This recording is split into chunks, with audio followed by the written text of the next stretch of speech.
निशा अरे जो हमरा से नाराज बा उ नाराज हमरा से करी। अरे जो हमरा से नाराज बा उ नाराज हमरा से करी। बेटा है बीन जी के लइका कोनो सरवा से थोड़ी डरी जाई ला भाई।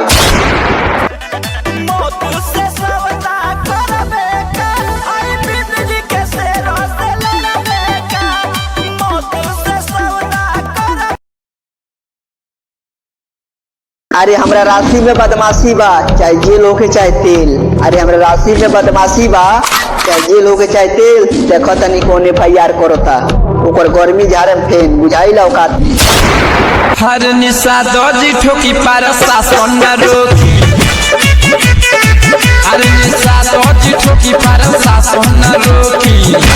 खुद के मर्जी का हम राजा है हमरा जरूरी ना बा सलाह के। अरे खुद के मर्जी का हम राजा है हमरा जरूरी ना बा सलाह के। कौन सरवा सोशल मीडिया पर अंगदार पैदा हो गइल बाटे रे जौन तक्कल ले ले है बिनवान से बुझाई ला औकात में। अरे बिनवान से जवान रंगदारी बतियाई तो दिने में धांस के मुंह दी हल जाई।